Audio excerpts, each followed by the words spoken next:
Aujourd'hui, nous sommes le vendredi 17 octobre 2025 et nous allons parler de la situation politique d'Emmanuel Macron qui est une situation compliquée et instable.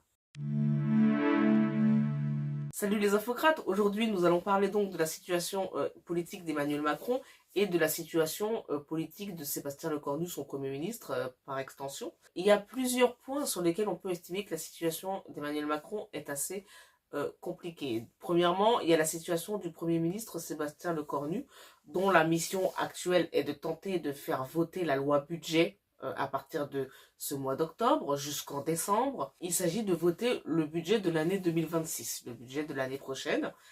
Et c'est la mission du Premier ministre Sébastien Lecornu, c'est la mission principale, et il n'y en a pas d'autre, c'est l'objectif.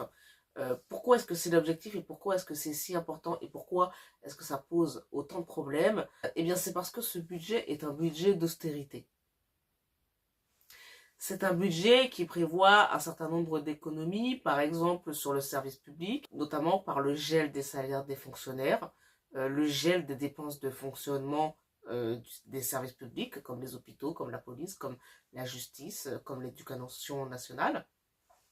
C'est un budget d'économie qui prévoit le gel des pensions de retraite, le gel des allocations familiales, le gel des allocations logement, le gel peut-être des pensions comme des allocations comme le RSA ou des allocations chômage. Il s'agit donc là d'un budget clairement de casse euh, du service public et du modèle social. C'est un budget donc de casse du modèle social français. C'est un budget qui s'attaque aux plus faibles, aux plus pauvres, aux plus précaires. Euh, c'est un budget qui ne prévoit pas de faire participer les riches si grandement que ça à l'effort national de réduction du déficit et d'économie. D'ailleurs, on va pas se mentir, ça fait 10, 15, 20 ans que les budgets successifs, tous les ans, tous les mois de septembre, sont des budgets d'austérité. Et on va pas se mentir, les budgets d'austérité n'existent que depuis que l'Europe est entrée dans nos vies. Euh, Pourquoi? Parce que la Banque Centrale Européenne ne nous autorise pas à imprimer l'argent que nous voulons. Et il y a aussi le fait que nous avons eu des dirigeants qui ont vécu dans la gabegie, qui ont voté des budgets de plus en plus déficitaires depuis les années 70, qui nous ont endettés et qui aujourd'hui nous demandent de payer ce qu'ils ont fait par le biais de la casse, encore une fois, de notre modèle social. Bon, le Cornu s'inscrit dans cette continuité-là de vote du budget austéritaire. C'est son objectif. La situation est compliquée parce que son budget est un budget d'austérité qui va à l'encontre des intérêts des Français. Et sa situation est aussi compliquée parce que il vient d'échapper hier à la censure. Comme vous le savez certainement, hier, il y a eu l'examen des motions de censure déposées par les députés France Insoumise et les députés Rassemblement National. Les deux motions de censure étaient examinées hier matin. Aucune des deux motions de censure n'a été votée. Sébastien Lecornu échappe donc à la chute de son gouvernement. Mais comment a-t-il fait? Comment a-t-il procédé pour pouvoir échapper à la censure? Il a négocié avec les socialistes. Les socialistes, donc un parti soi-disant de gauche, qui ne l'est plus, hein, a accepté de ne pas voter la censure contre Sébastien Lecornu, qui veut voter un budget d'austérité. En échange de quoi les socialistes ont-ils accepté de ne pas censurer ce gouvernement de droite, alors qu'ils sont de gauche, en échange de la suspension de la réforme des retraites qui a été votée en 2023. Bon, Lecornu a fait cette promesse, les socialistes, estimant que la promesse était viable, ont accepté de ne pas voter la censure. Mais Lecornu, il a fait une promesse dans le vide en ce qui me concerne. Hein. Il n'y a absolument rien aujourd'hui qui garantit au Parti socialiste que Sébastien Lecornu va effectivement suspendre cette réforme des retraites. Il n'y a absolument rien du tout qui garantit cela. Donc, les socialistes se sont fait avoir ici. Ils ont accepté le pas vers la droite économique, la droite libérale, en échange de strictement rien de tangible. Bon, ceci étant dit, ce procédé aura quand même pour bénéfice de prouver que ce gouvernement n'a absolument aucune intention d'aller faire un pas vers le peuple français. C'est-à-dire qu'une fois que le Cornu aura effectivement refusé de respecter sa promesse envers les socialistes, nous verrons tous très bien que ce gouvernement est un gouvernement de droite qui fait des budgets d'austérité, d'économie sur le service public, qui fait des budgets de dégradation du service public et du bien commun. Ce sera éclatant. Ce sera éclatant de vérité. Ce sera la vérité devant nos yeux. Bon, cette situation est compliquée parce que les Français, me semble-t-il, ont compris que ce gouvernement de droite travaille contre les intérêts du peuple français. Il me semble que les Français l'ont compris et que c'est d'ailleurs pour ça que le Premier ministre précédent, François Bayrou, a chuté. Alors, les Français, on a dit, ils ont refusé les 2 jours fériés travaillés sans être payés pour faire des économies dans le budget. C'est sur ça que Bayrou est tombé. Oui, entre autres, mais quel est le principe qui se cache derrière ces 2 jours fériés? Le principe derrière ces 2 jours fériés travaillés sans être payés, c'est que les Français doivent accepter de plus en plus de choses sans rien en retour pour pouvoir payer une dette et un déficit qu'ils n'ont pas contracté. En fait, c'est bien ça. Cette histoire de 2 jours fériés, ça a l'air anecdotique, mais en fait, sur cette histoire de jours fériés, les Français ont compris qu'on leur demandait de travailler pour gratuit, pour financer un déficit et une dette qu'ils n'ont pas contracté. Ils n'ont pas compris pourquoi on leur demandait de faire ça pour quelque chose qu'ils n'avaient pas demandé au départ, c'est-à-dire l'endettement et le déficit. Et ils ne sont peut-être pas tous capables de le formuler comme ça, mais c'est bien ça qui s'est passé. Parce qu'en fait, dans une société capitaliste, il n'y a strictement personne qui travaille pour gratuit. Donc à un moment donné, quand ton propre gouvernement te demande de travailler pour gratuit, pour des décisions que les gouvernements précédents ont prises, et qui ne sont pas du fait du peuple français,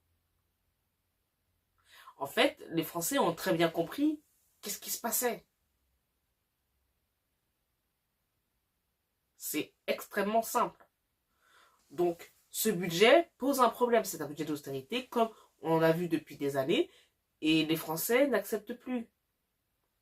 D'autant plus que ce budget prévoit notamment le gel des salaires des fonctionnaires, par exemple. Bon, vous voyez bien que c'est une attaque sur le pouvoir d'achat de millions de Français qui sont fonctionnaires et qui ne voient jamais leur pouvoir d'achat augmenter alors qu'ils travaillent au service de l'État. Alors que les salariés du privé, dans une certaine mesure, pour ceux qui travaillent dans les grandes boîtes qui ont les moyens, eux voient leur salaire augmenter. Les fonctionnaires s'appauvrissent. Les fonctionnaires ont des conditions de travail de plus en plus difficiles parce que les budgets de leur ministère diminuent puisque ce sont des budgets d'austérité. La police travaille dans des véhicules qui ne sont pas réparés depuis des années, dans des locaux qui ne sont pas refaits depuis des années, et c'est pareil dans tous les ministères. Dans l'éducation nationale, c'est pareil. Il y a de moins en moins de profs, d'ailleurs, devant les élèves, parce qu'ils ne sont pas assez bien payés. Les écoles sont délabrées, on ne refait pas. C'est pareil partout.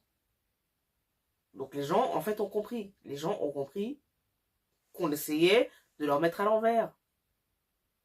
Les gens ont compris.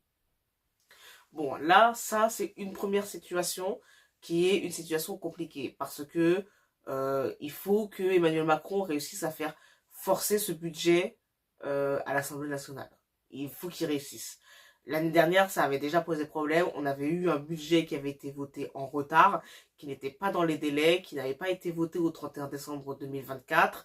Et on avait dépassé les délais et on a voté la loi budget en février 2025. Donc déjà l'année dernière, la situation était compliquée.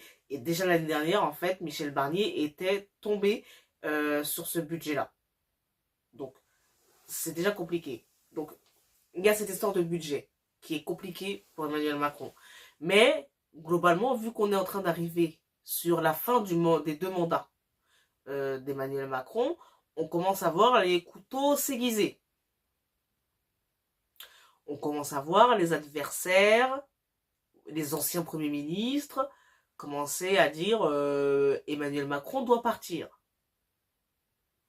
Monsieur Édouard Philippe, ancien Premier ministre pendant 3 ans, qui a des ambitions présidentielles pour 2027 qui sont très claires désormais puisqu'il les a énoncées clairement. Monsieur Édouard Philippe a dit Emmanuel Macron doit démissionner et provoquer des élections anticipées d'ici au début de l'année 2026. Il a dit ça. Gabriel Attal, ancien Premier ministre d'Emmanuel Macron, lui aussi, a été au 20h de TF1 pour dire je ne comprends plus ce que fait Emmanuel Macron, je me désolidarise de ce que fait Emmanuel Macron, et Emmanuel Macron doit partir. Bon.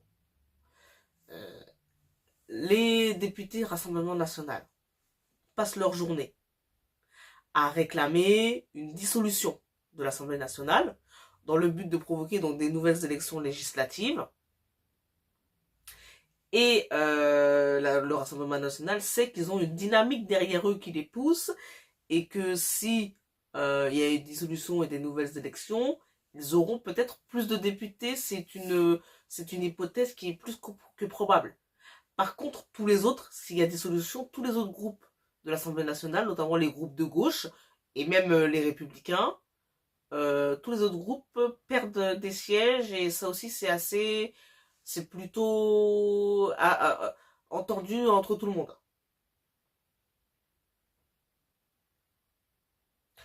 Donc la situation politique est compliquée plus ou moins pour tout le monde, mais la situation politique est aussi compliquée pour Emmanuel Macron. D'autant plus que là, depuis la dissolution de l'année dernière, de juin 2024, en fait la situation politique est entièrement glacée. Parce que comme Emmanuel Macron n'a pas de majorité absolue à l'Assemblée nationale, il ne peut passer aucune loi sans que tous les groupes opposés tapent dessus et que ça devienne la foire d'empoigne. Donc il ne peut plus faire de grandes réformes qui puissent ponctuer comme ça son quinquennat. Donc on est obligé de vivre une espèce de fin de règne où tous les couteaux sont aiguisés et tout le monde tape sur Emmanuel Macron parce que c'est devenu la cible de toute la classe politique, parce que ça fait du bien, ça ramène de l'image, ça ramène des points de popularité de taper sur Emmanuel Macron. Bon, la situation politique d'Emmanuel Macron, elle est aussi compliquée sur le plan international. Bon, Emmanuel Macron a reconnu l'État de Palestine. Ça lui a valu une sorte d'aura géopolitique. Il y a d'autres pays qui ont suivi sa démarche et qui ont été, comme lui, reconnaître la Palestine à l'Assemblée générale de l'ONU le mois dernier. Mais cela se fait en queue de comète par rapport au travail qui a été fait par le président américain, Donald Trump, qui lui était en première ligne dans les négociations avec le premier ministre israélien, Benjamin Netanyahou, avec les dirigeants du Hamas, donc cette organisation terroriste qui se situe dans la bande de Gaza. Emmanuel Macron n'était pas en première ligne sur ces négociations-là. Donald Trump a obtenu un cessez-le-feu signé par le Hamas et le premier ministre israélien. Il était sur les négociations avec les acteurs majeurs et les protagonistes de l'histoire. Emmanuel Macron n'y était pas. Et sa reconnaissance de la Palestine a été plutôt un acte de formalité juridique qui a eu une forme de portée philosophique et de portée politique, mais qui n'était pas de l'action pure dans le fait d'obtenir le cessez-le-feu. Et ce n'est pas un acte qui est d'ordre à ce que Emmanuel Macron soit plus reconnu sur la scène politique par des acteurs qui, eux, ont participé à faire avancer le dossier. En allant s'asseoir à la table pour réclamer la signature d'un cessez-le-feu. Même si on se rendra compte que Israël n'a pas respecté le cessez-le-feu. Hein. Benjamin Netanyahou n'a pas respecté, il a tapé sur le sud du Liban, là, aujourd'hui. Ceci étant dit, nous ne sommes pas surpris. Benjamin Netanyahou n'a jamais voulu la paix. Benjamin Netanyahou a quand même bombardé l'Iran cette année. Il a bombardé le Liban cette année. Benjamin Netanyahou n'a jamais eu l'intention de faire la paix. Et même avant qu'il signe au forceps avec Donald Trump cet accord de cessez-le-feu, il était clair pour tout le monde qu'il ne voulait pas la paix, monsieur Netanyahou. Hein. C'est très très clair. Et d'ailleurs, à la minute où il a signé le cessez-le-feu, la question se pose de savoir est-ce qu'il va le respecter et qui va taper en premier en ne respectant pas le cessez-le-feu. Hein. C'est très clair. Donc il n'a pas respecté le cessez-le-feu. Simplement, il y a des actes politiques de déplacement, de négociation qui sont là, sont clairs, qui ont existé. Et ces actes de négociation, c'est le président Donald Trump, le président américain Donald Trump, qui les a commis. Emmanuel Macron n'était pas là. Donc, ça prouve qu'Emmanuel Macron n'est absolument pas pris au sérieux. Emmanuel Macron n'a pas du tout été pris au sérieux non plus sur la question de la guerre en Ukraine, puisque il a pris l'initiative, Emmanuel Macron, de négocier avec Vladimir Poutine au tout début, puis le dialogue s'est rompu parce qu'Emmanuel Macron a commis des erreurs. Vladimir Poutine a cessé de répondre à Emmanuel Macron et il s'est mis à parler uniquement avec Donald Trump, qui est devenu celui qui gérait la négociation de paix avec Vladimir Poutine sur la guerre en Ukraine. Pour l'instant, il n'y a pas encore de résultat, mais il y a eu des réunions entre Trump et Poutine, il y a eu des sommets qui se sont passés autour de Trump et autour de Poutine, autour de Zelensky, il y a eu des réunions de négociation, et la dynamique du changement et peut-être de la fin de la guerre se trouve du côté de Donald Trump aujourd'hui. Bon, ce qui fait que Emmanuel Macron est dans une situation compliquée aussi sur la scène internationale et il est aussi dans une situation compliquée sur la scène européenne parce que tout le monde en veut à Emmanuel Macron d'avoir raté les négociations avec Vladimir Poutine pour faire arrêter la guerre en Ukraine. Tout le monde en veut à Emmanuel Macron de demander à tout le monde de constamment donner de l'argent à Zelensky et du matériel à Zelensky parce qu'il faut savoir qu'en Europe, tous les chefs d'État ne veulent pas forcément donner de l'argent et du matériel à Volodymyr Zelensky, notamment la présidente du Conseil italien, Giorgia Meloni, et notamment le président hongrois, Viktor Orban. Emmanuel Macron est le seul à crier sur tous les toits qu'il faut défendre Zelensky, qu'il faut donner de l'argent à Zelensky, qu'il faut donner des armes à Zelensky, qu'il faut mutualiser les armées. Il veut maintenant se servir de la guerre en Ukraine pour dire qu'il faut mutualiser les armées. Tout le monde n'est pas d'accord sur ça. Il dit qu'il faut donner l'arme nucléaire à l'Allemagne, qui ne la possède pas, alors que la France la possède. Il dit qu'il veut partager son arsenal nucléaire avec les Allemands et le siège à l'ONU avec les Allemands. Ce qui est la preuve d'un certain nombre de positions anti-souverainistes. Et ceci dit, il est cohérent avec lui-même, puisqu'il a été élu sur ce programme-là. Il a été élu pour faire ça, pour être anti-souverainiste. Et en fait, ce n'est que cohérent, ça n'a rien à voir avec de l'éventuelle bêtise. C'est de la cohérence pure et simple. C'est l'application de ce pourquoi il a été élu et mis en place. Hein. Il n'y a aucun problème là-dessus. Mais bon, on est dans une situation politique qui est extrêmement compliquée.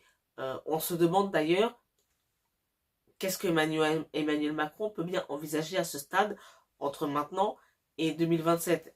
Envisage-t-il la démission? Visiblement, c'est pas du tout son tempérament ni son envie. Envisage-t-il la dissolution de l'Assemblée nationale? Il a menacé de dissolution si jamais son Premier ministre était censuré. Finalement, il n'était pas censuré, donc il n'y aura pas de dissolution à ce stade. Mais on n'est absolument pas sûr qu'il ne va pas le faire d'ici à la fin de l'année, si vraiment le budget ne fonctionne pas. Est-ce que Emmanuel Macron peut être destitué, sachant que le groupe LFI à l'Assemblée des députés dépose des motions de destitution assez régulièrement. À ce stade, elles ne sont jamais votées, mais il les pose quand même. Est-ce qu'Emmanuel Macron va utiliser l'article 16, c'est-à-dire l'article qui lui permet d'avoir les pleins pouvoirs pour un laps de temps déterminé, sachant que cet article prévoit que c'est le Conseil constitutionnel qui doit lui renouveler ses pleins pouvoirs tous les 60 jours. Et il se trouve qu'Emmanuel Macron a nommé son meilleur ami au Conseil constitutionnel. Donc il s'est garanti que si jamais il déclenchait l'article 16, son meilleur ami lui renouvellerait son article 16 indéfiniment. D'autant que Richard Ferrand s'est exprimé dans la presse il y a quelques mois pour dire qu'il faut une réforme de la Constitution pour permettre à Emmanuel Macron de continuer à diriger le pays. Donc ça veut bien dire qu'on a affaire à quelqu'un qui est en capacité de faire en sorte que Emmanuel Macron puisse diriger le pays indéfiniment jusqu'à même enjamber les élections. Bon. Il y a aussi une hypothèse d'utiliser l'article 47, c'est-à-dire de diriger par ordonnance et de faire passer un certain nombre de lois ou d'articles qu'il ne peut pas faire passer à l'Assemblée par ordonnance, c'est-à-dire sans passer par le vote. C'est-à-dire en utilisant le pouvoir législatif qui a été accordé au président dans la Constitution, qui est un petit pouvoir législatif, c'est pas un plein pouvoir comme celui de l'Assemblée nationale, mais c'est une possibilité. Donc, ça veut dire qu'on en est quand même à une crise de régime si le président ne peut pas avoir l'Assemblée derrière lui et qu'il est obligé de gouverner en utilisant des moyens qui sont des moyens d'utiliser la force pour faire passer son programme qui n'est pas voulu par le peuple. Enfin, ça veut dire que pour qu'Emmanuel Macron envisage toutes ces options-là, ça veut dire que la situation politique n'est pas en sa faveur et c'est extrêmement inquiétant. Et d'autant plus que s'il est coincé et qu'il ne peut pas faire la moindre réforme majeure qui puisse redorer son image ou relancer une dynamique politique, ça veut dire que ça peut rester comme ça jusqu'en 2027 si rien ne se passe entre maintenant et 2027. D'autant plus que bon, la situation est compliquée pour lui parce qu'il ne peut pas faire ce qu'il veut. Mais en fait, même on est au stade où même ce que lui voudrait faire pour la France n'est absolument pas souhaitable.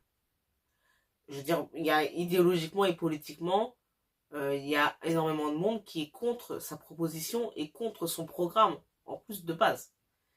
Donc il est impopulaire. Et en plus, la chose la plus importante, c'est qu'il a été lâché par les réseaux qui l'ont mis au pouvoir. Il a été lâché notamment par Alain Minc, qui a déclaré dans la presse écrite « Emmanuel Macron est le pire président de la Ve République. » Et peut-être son fossoyeur. Donc, à méditer. C'est la fin de cet édito. J'espère qu'il vous aura permis de réfléchir et de vous informer. Et je vous dis à bientôt dans un prochain édito. Salut!